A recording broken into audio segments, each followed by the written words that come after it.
Christ's church and the law.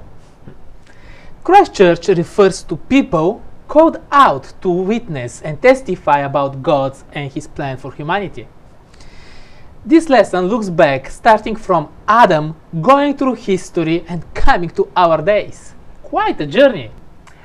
God's vision of His presence after the sin appeared and was accepted in Eden was to call on men and women who are willing to live according to His will. Some people would be exclusively chosen as protectors of something that was a slice of heaven here on earth, the principles that ruled the universe. Obviously, we can go into specific details through the entire history, but the lesson is divided into few key episodes. From Adam to Noah, Noah to Abraham, Abraham to Moses, Moses to Jesus, and from Jesus to the current remnant, the church today. We start with a very big question. What was this tree of knowledge of good and evil? How about morality before sin? I'm sure there will be some good discussions. The law proves to have been a dividing ground since the time in the Garden of Eden. Was it written on the 2 stone plates back then? Certainly not. It would be silly just to imagine that Adam would steal from Eve, or that Eve would not have to honor her parents. But the moral choice was there. It was just right in the center. The choice was made and trust was broken.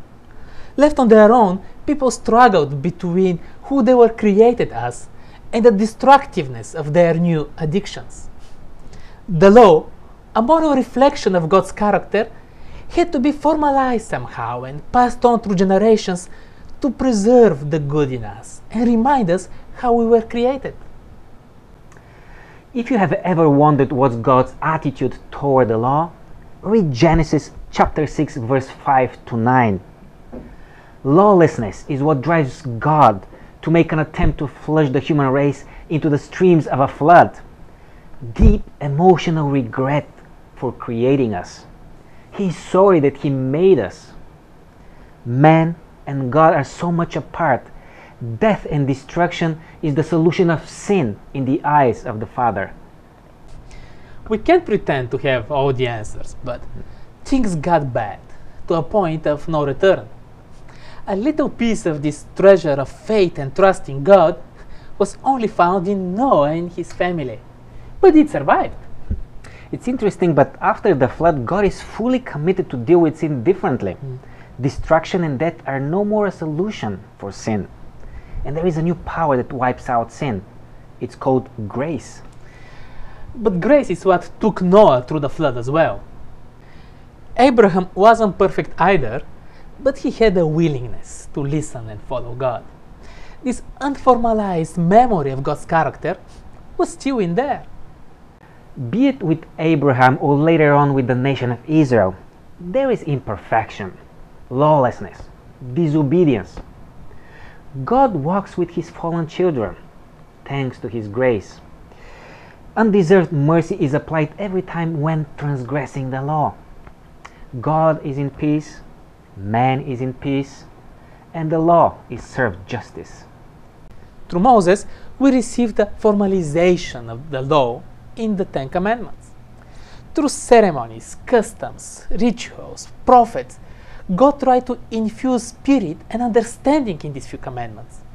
The church, in the face of the Hebrew nation, was to testify about this reality from creation, about the good in us, about the character of God.